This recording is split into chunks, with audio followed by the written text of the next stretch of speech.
City Sideshow, sorry, it's a London City Sideshow.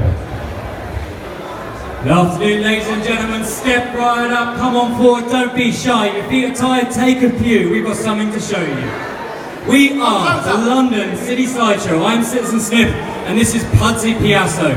It's absolutely fantastic to be here this weekend at the Maidstone Tattoo Extravaganza with some awesome artists, spectacular stallholders, magical musicians, and some beautiful burlesque dancers. Unfortunately, we are now here to lower the tone.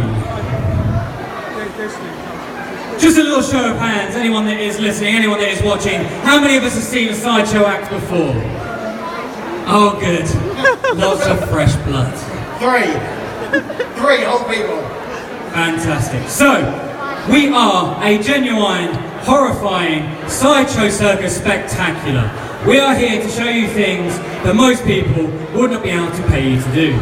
If you see anything during the show today that excites you, makes you scared, makes you feel a little bit uneasy, or just simply makes you laugh, do not be afraid to show some appreciation. We're not shy, we don't want you to be either. As most of you are new to this, we're going to start you off nice and slow, gentle, even lover-like.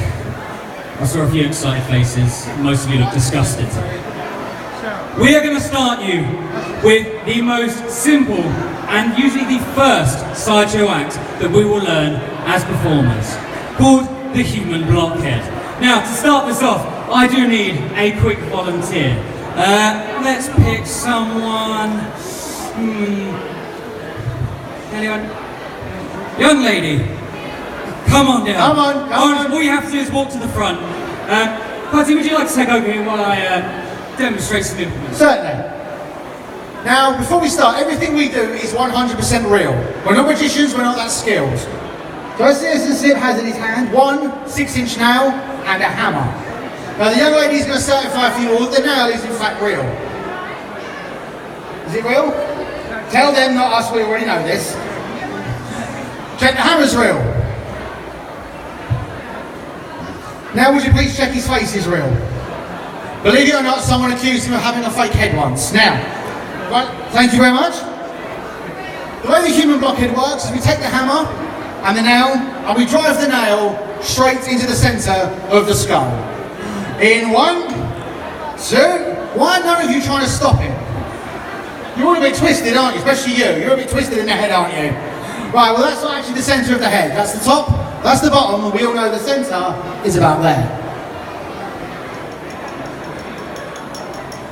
Don't try this at home. Try it at school where your parents can sue people.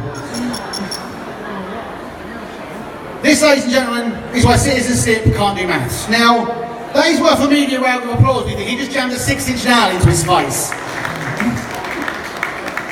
The easy part's getting in, the hard part is it coming out. If he sneezes, this gets funny. The human blockhead, ladies and gentlemen, that's the basic version, that's the easy one, the simple one. Now, knowing this skill can actually be quite useful for the older gentlemen in the audience, and some of the ladies. When you get those hairs that start at the back and start growing all the way forward and out, knowing how to do that comes very useful when combined with barber's scissors. Now, a little bit of spit. And then you trim.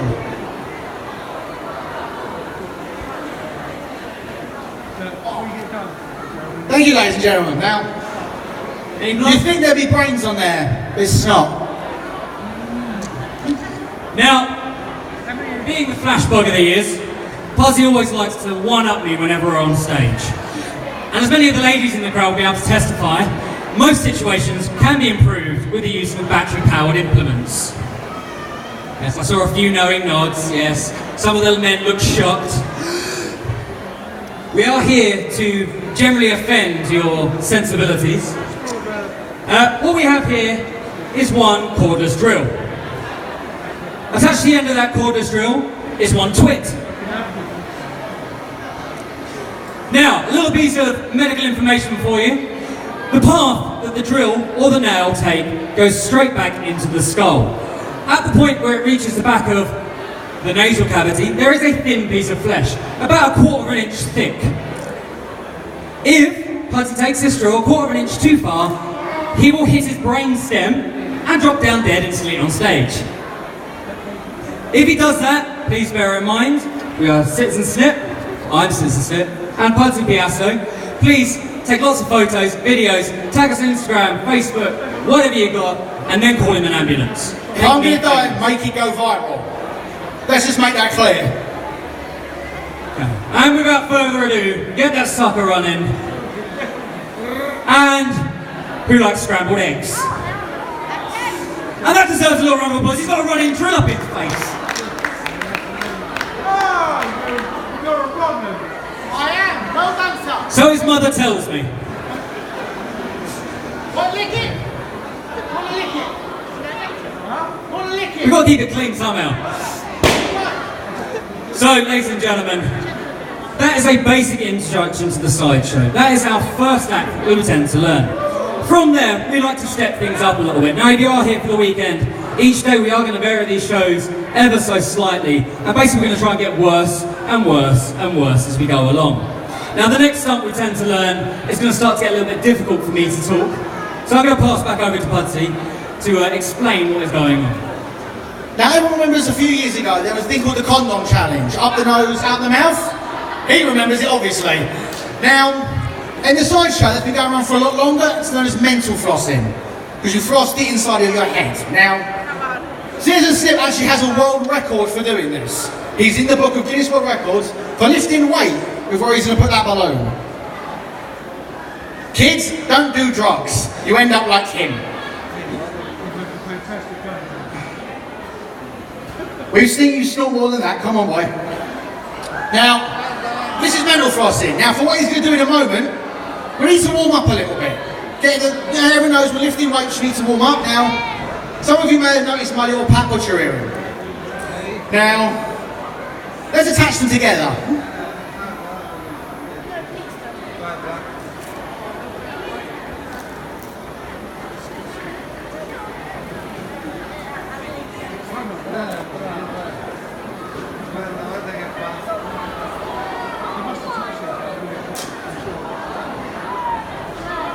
That serves you right for drinking all the beer. Citizen Snipp, ladies and gentlemen, that's a warm-up for what he's going to do later on, in a moment. Should let him out, shouldn't I? It's alright when it's your own.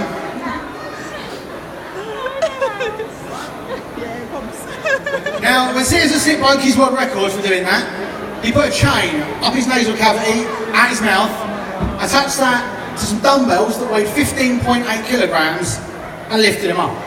Now, we're not going to do that again today, mainly because he nearly ripped his face off and I ain't taking him to the hospital again. We have here a bowling pin, weighs about 3 kilos-ish, 1.5 to 3 kilos now. If you make enough noise when he lifts this up, he's going to attempt, I use the word attempt, to swing it from side to side and not rip his face off. Now, the fun part, the insertion. When the chain goes through, he once described it as driving over a rumble strip on the motorway behind your eyeballs. So just watch, there you go. This is where it could go wrong. If you're taking photos, start videoing. Are you ready? On 3, ladies and gentlemen, if you make enough noise, he will swing this backwards and forwards. 1, 2, and 3. Make some noise!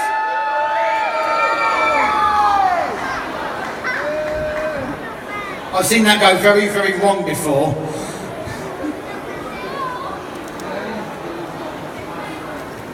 Now you'll get unattached, which is even funnier. Now, in the circus sideshow term,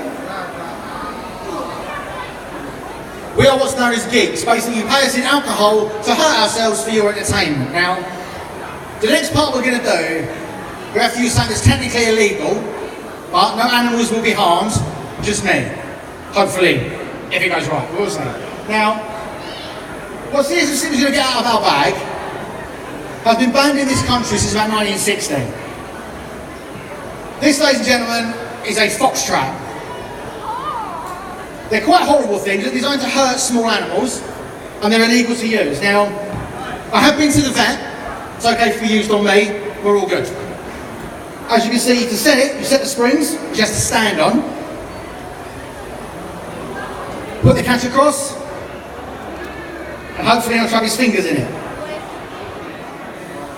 This device is designed to break bone and harm animals. So I'm going to jam my hand in it and see what happens.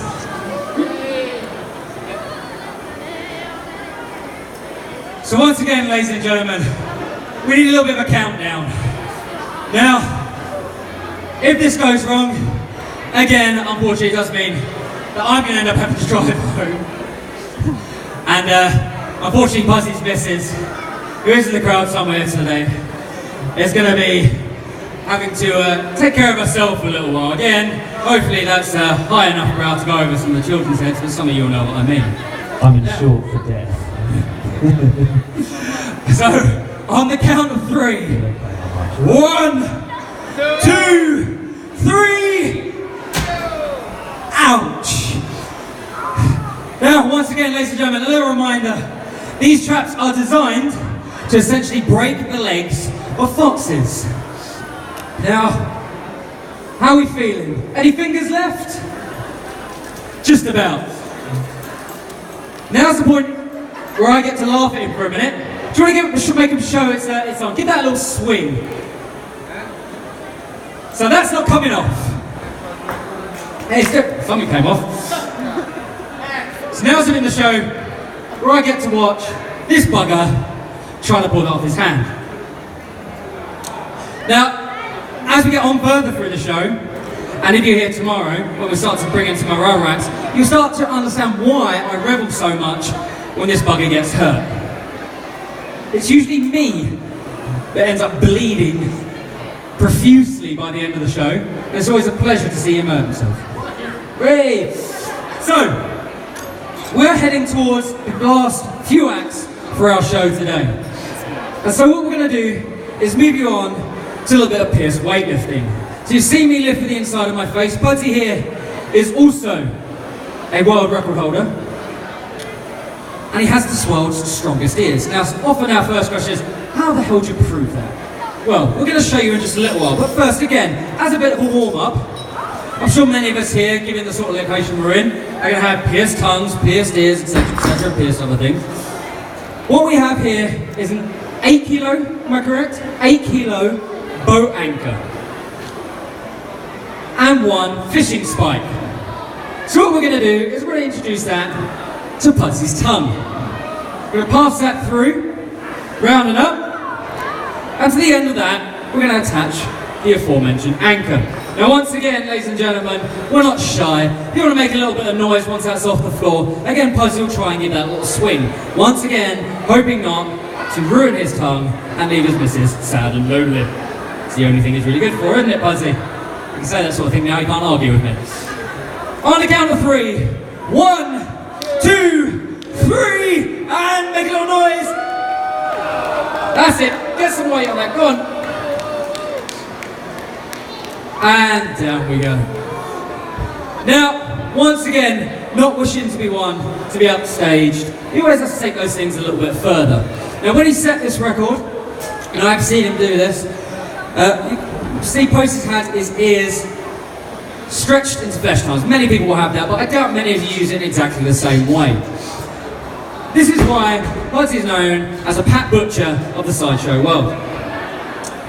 I have seen him do this with about 30 kilos worth of weight. Now, unfortunately, the barrel there doesn't weigh about 30 kilos, it's a little bit less today, so we can get a little bit more movement out of it. We know we've already drained the bloody thing, we weren't going to do this sober. So once again, on the count of 3, we're going to get it up, and if you scream and shout and make enough noise, again, something special might happen with that. Are we ready? 1, 2, 3, and up it goes, make some noise, more, go, and round we go. Where it stops, nobody knows. Can you hear me now? And so, it's okay, his ears are still attached. And so, ladies and gentlemen, it's with great sadness we head towards our final act for today. We are going to bring you back round to one of the more traditional sideshow acts. Something that's been performed for thousands of years by the fakirs of the Middle East and India. Now, for those who don't know, the fakirs are essentially holy men that used to put their bodies through terrible trials and tribulations in order to bring themselves closer to God. Now, I hadn't guessed, we're not particularly religious individuals, however, we are complete numpties, and we do like to put ourselves in danger just for the odd laugh or a little bit of a cringe. What we have here is one dust sheet, and in our ammo box, stashed back there, we had the remnants of about 30 to 40 beer bottles. Again, by the time we got over about 20, we lost count, so I couldn't tell you a specific number. Now, I'm going to take the mic out of here for a second, just so you can hear.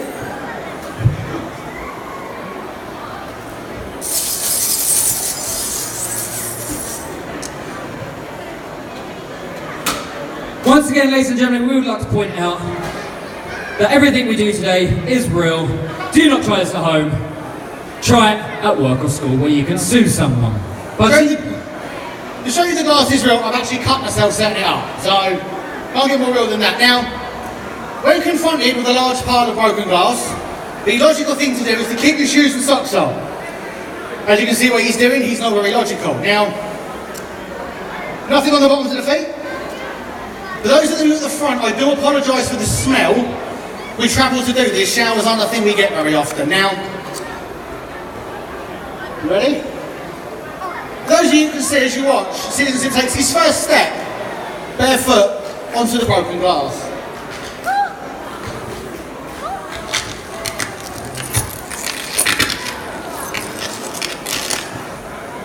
As we said, we don't muck about. Now, standing on broken glass is one thing. It's another thing to have a dance while standing on broken glass.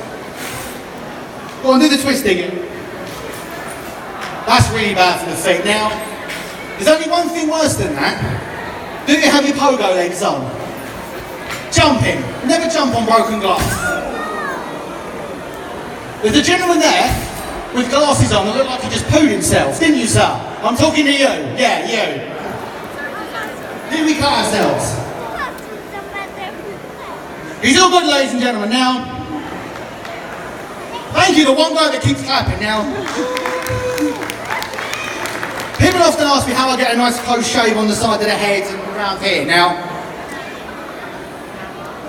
I'm going to one-up him again just to spite him. So, back to him.